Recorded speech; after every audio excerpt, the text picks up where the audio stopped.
നമസ്കാരം ഇത് നമസ്കാരമാണോ മക്കളെ? ഇത് നമസ്കാരമാണോ? അഖിമിസ്സലാത്ത ലിദിക്രി, എന്നെ ഓർക്കാൻ വേണ്ടി, എന്നെ സ്മരിക്കാൻ വേണ്ടി നിസ്കരിക്കുക. ഏതാ നമസ്കാരം? ഇത് നമസ്കാരമാണോ? കൈകെട്ടുന്നത് എപ്പോഴാ? അല്ലാഹു റബ്ബുൽ ഇസ്സത്തിന്റെ മുന്നിൽ കൈകെട്ടുകയാ. അല്ലാഹ് അല്ലാത്ത എല്ലാറ്റിനെയും ബാക്കിലേക്ക് തട്ടിമാറ്റുകയാ. പുറം കൈ കൊണ്ട് സർവ്വതിനെയും പുറകോട്ട് തട്ടിമാറ്റിയിട്ട് അല്ലാഹു റബ്ബുൽ ഇസ്സത്തിനെ തന്നിലേക്ക് അടുപ്പിക്കുകയാണ്. അല്ലാഹു അക്ബർ. അങ്ങ് കൈകെട്ടിക്കഴിഞ്ഞാൽ പിന്നെ അല്ലാഹ് മാത്രമേ ഉണ്ടാകാൻ പാടുള്ളൂ. ഈ നിസ്കാരം നിസ്കരിച്ചത് കൊണ്ട് അലി റളിയല്ലാഹു അൻഹുവിന് പറയാൻ കഴിഞ്ഞത്, കാലിൽ അമ്പ് കയറി തറച്ചിരിക്കുമ്പോൾ, ഞാൻ തന്നെ പണ്ട് പ്രസംഗിച്ച് നിങ്ങൾ കേട്ടിട്ടുണ്ടല്ലോ, ജയിലിൽ പോകുന്നതിന് മുമ്പ് പറയാറുള്ള ഒരു ചരിത്രമാണ് എന്റെ വാളുകളില്.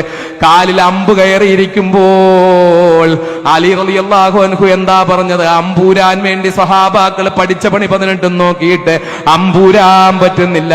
അലി റളിയല്ലാഹു തആല അൻഹു എന്താ പറഞ്ഞത്? എന്നെ ഒന്ന് ബോധം കെടുത്തിയിട്ട് അമ്പൂരണേ എന്നല്ല പറഞ്ഞത്, എനിക്കൊരു മയങ്ങാനുള്ള ഗുളിക തരണേ എന്നല്ല പറഞ്ഞത്, ഒരു മയക്ക് സൂചി വെക്കണേ എന്നല്ല പറഞ്ഞത്, അവിടെ നിങ്ങൾ കുറച്ച് ഐസ് വെച്ചിട്ടൊന്ന് മരവിപ്പിച്ചിട്ട് അമ്പെടുക്കാൻ നോക്കണേ എന്നല്ല പറഞ്ഞത്.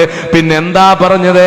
അമ്പ് നിങ്ങൾ എടുത്തോളൂ, ഞാൻ 2 റക്അത്ത് നിസ്കരിക്കാനൊന്ന് കൈകെട്ടട്ടെ, നിസ്കരിക്കാൻ കൈകെട്ടിക്കഴിഞ്ഞാൽ അമ്പ് നിങ്ങൾ ഉരിക്കോളൂ, ഞാൻ അറിയില്ല. ഒന്ന് ഓർത്തു നോക്കിയേ നിങ്ങള്. ഞാൻ പറയാണ്, നിങ്ങളാ ഞാനോ ആരെങ്കിലും ഒരാൾ ഇവിടെ ഇരിക്കുന്ന ഒരാളോട് പറയാ, ഞാൻ നിസ്കരിക്കാൻ കൈകെട്ടി ഫാൻ ഓഫ് ആക്കിക്കോ, ഞാൻ അറിയില്ല. ധൈര്യമുണ്ടോ ആർക്കെങ്കിലും പറയാൻ? 10 കൊല്ലം കൊണ്ട് നിസ്കരിക്കുന്നവരും 20 കൊല്ലം കൊണ്ട് നിസ്കരിക്കുന്നവരും 30 കൊല്ലം കൊണ്ട് നിസ്കരിക്കുന്നവരും 50 കൊല്ലം കൊണ്ട് നിസ്കരിക്കുന്നവരും 60 കൊല്ലം കൊണ്ട് നിസ്കരിക്കുന്നവരും 70 കൊല്ലം കൊണ്ട് നിസ്കരിക്കുന്നവരും എന്റെ മുമ്പിൽ ഉണ്ടാകുമല്ലോ.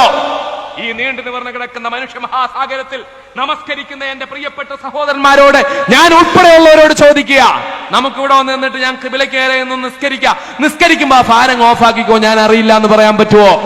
പറ്റില്ല. കാരണം എന്താ? നമുക്ക് അങ്ങനൊരു നിസ്കാരം നമുക്കറിയില്ല, അങ്ങനൊരു നിസ്കാരം നമുക്കില്ല.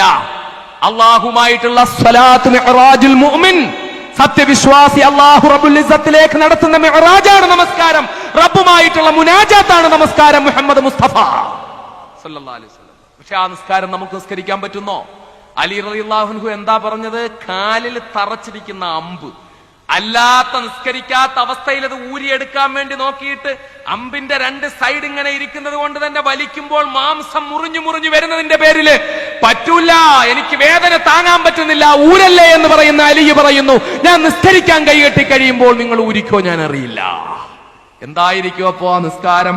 ആ നിസ്കാരമാണ് മക്കളെ അഖിമിസ്സലാത്ത ലിദിക്രി. എന്നെ ഓർക്കാൻ വേണ്ടി നിസ്കരിച്ചോ, ആ ഓർമ്മ റബ്ബുമായിട്ട് അങ്ങ് ലയിച്ചു ചേരുകയാ, അല്ലാഹു റബ്ബുൽ ഇസ്സത്തിലേക്ക് അങ്ങ് ലയിച്ചു ചേരുകയാ. അതിനെന്തു വേണം? അല്ലാഹുവിനെ അറിയണം, അല്ലാഹുവിനെ സ്നേഹിക്കണം, അല്ലാഹുവിനെ പ്രേമിക്കണം, അല്ലാഹുവിൽ ലയിച്ചു ചേരണം, അല്ലാഹു ഒരു ലഹരിയാകണം. അല്ലാഹുവിനോടുള്ള സ്നേഹമാണ് മക്കളെ ലഹരിയാകേണ്ടത്. പാൻപരാഗല്ല ലഹരിയാകേണ്ടത്, ചാരായമല്ല ലഹരിയാകേണ്ടത്, മയക്കുമരുന്നല്ല ലഹരിയാകേണ്ടത്.